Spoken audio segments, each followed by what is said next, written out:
she said. I deserve one last taste of freedom. I saw the video, canceled the $22,000 wedding, returned the ring, and walked away. She came home smiling, but all she found were 37 missed calls and an empty house. Megan and I were together for 5 years, 2 of those as an engaged couple. We weren't perfect, but we had that steady, dependable rhythm people talk about wanting someday. She used to say I was her anchor, her calm when life spun out of control. And I believed her. I really did. We had plans, real ones. A house we were eyeing outside Denver, talks of kids someday, and a wedding that we poured every spare cent into. I had taken on extra freelance gigs, cut back on weekend trips, even sold my car to help cover venue deposits and catering.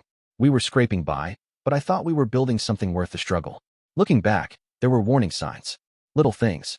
Her calling the wedding stressful instead of exciting. The way she flinched when I brought up writing our vows. She stopped lighting up when we looked at venues. I thought she was just overwhelmed. Hell, I was overwhelmed too. But I never doubted her heart was in it. Then came the bachelorette trip. Just a beach house in Florida with her close friends. I didn't make a fuss about it. Honestly, I wanted her to have fun. I wanted her to unwind and come back feeling lighter. She'd been tense, and I figured it was just wedding nerves. She left on a Thursday. By Saturday night, everything changed. I was watching a game with my best man, Jake, when he paused mid-sentence and stared at his phone. He looked at me weird, almost like he didn't know what to say. You should see this, he said, handing over his phone. It was a Snapchat story. The maid of honor must have messed up and posted to her public story instead of the private one. Just a short video, maybe 15 seconds long, but enough. Megan was sitting on some random guy's lap, some tanned, shirtless guy I didn't recognize. She had a drink in one hand, was laughing like she didn't have a care in the world. And then I heard her voice. Clear as day. If I'm going to be someone's wife, she said, I at least deserve one last taste of freedom, right? Then she kissed him. Not some sloppy, drunk mistake. It was deliberate, confident. Her friends were cheering. Someone shouted, That's the spirit, Meg. I didn't say a word. I just stared at the screen, then handed the phone back. Jake waited, clearly expecting me to blow up, but I didn't. I just stood up and walked to my room. For a while, I sat there on the edge of the bed, trying to decide if I was crazy. If maybe it wasn't what it looked like. But I knew better. I knew Megan. That voice was hers. That tone, like she was owed something before being chained down, was hers too. And that guy's hands weren't where they should have been for a woman getting married in 6 days. I didn't sleep that night. I just started making phone calls. The next morning, I began canceling everything. The venue, the band, the caterer. Lost over $22,000 in deposits and fees. Most people would panic at that kind of loss. I didn't care. I'd rather eat the cost than marry someone who saw commitment as a cage. I still hadn't heard from Megan. I guess she was too busy partying to notice anything was wrong.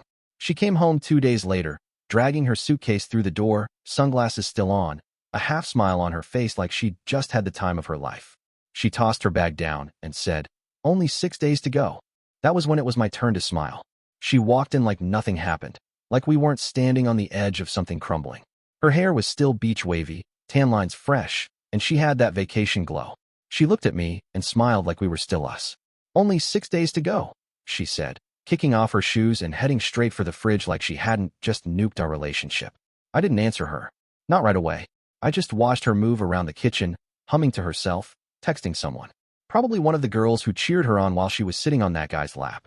I pulled my phone from my pocket and hit play. The audio filled the room.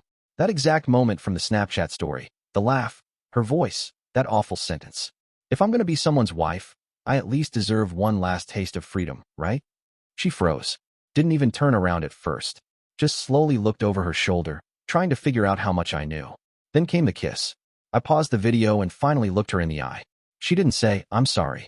Didn't even try to deny it. Her first words were, How did you find out? That was it. No apology. No explanation. Just damage control.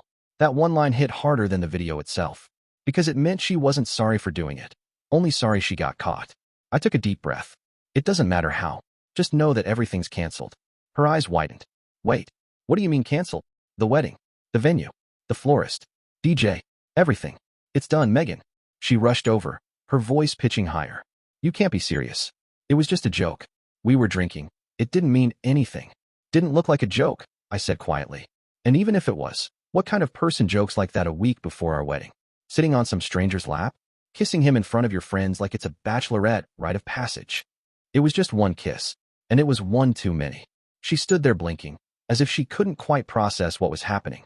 Maybe she thought I'd yell, curse, or throw something. Maybe she assumed I'd argue with her, break down, demand answers. But I didn't do any of that. I'd already made peace with it. She followed me around the house for the next 20 minutes, talking fast, crying halfway through, trying different approaches.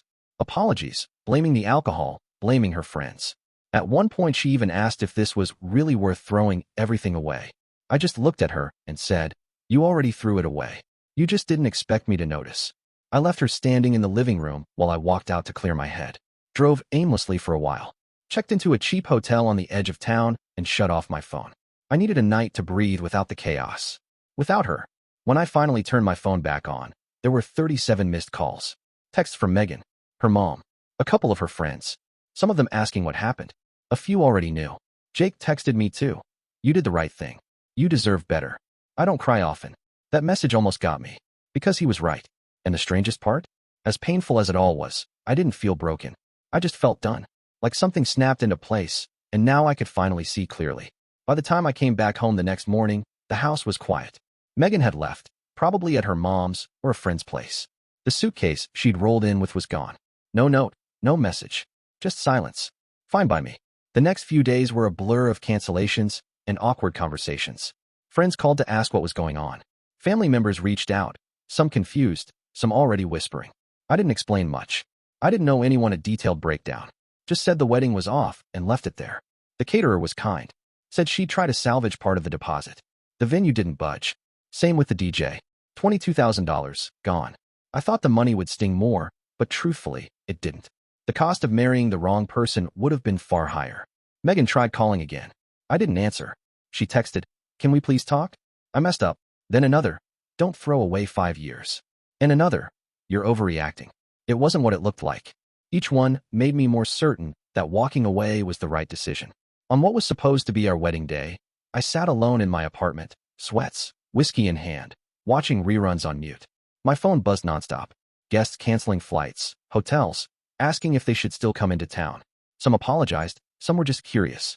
Her mom called twice and left voicemails. One of them, she was crying. I didn't answer. Megan had been silent since the day before. I figured maybe she'd finally accepted it. But then, around 3 p.m., she showed up at my door. I opened it, and there she was. No makeup, eyes red, holding something wrapped in a plastic bag. It was the wedding ring.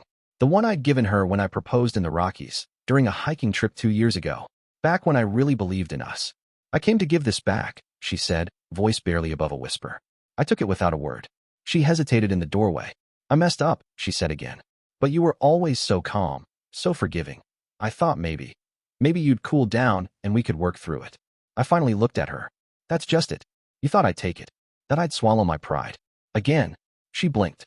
"Again. You've said things like this before. Joked about me being too stable or too predictable. Like those are flaws. You didn't cheat because you were drunk. You cheated because you've been bored for a long time, and you just didn't have the guts to say it." She didn't respond. Just looked at the floor. "I'm not angry anymore," I continued. "I'm just tired. I spent 5 years loving someone who treated loyalty like a burden. You didn't settle for boring, Megan. You lost dependable. You lost someone who showed up every damn day, even when it was hard." She wiped her face and nodded. "I regret it. I really do." "Good," I said. "I hope you hold on to that. Because I won't be the one waiting around for you to figure yourself out." She didn't argue, just turned and left. That was the last time I saw her in person. Weeks passed. I moved out of our apartment, got a smaller place closer to my job. Jake helped me move. Said it was probably the cleanest breakup he'd ever seen. I don't know what Megan tells people now. Maybe she spins it, maybe she owns it. Either way, it's not my concern. I've got peace. I've got clarity. And I've got my self-respect intact. I appreciate you watching till the end. Hit that subscribe button and stay tuned for more content.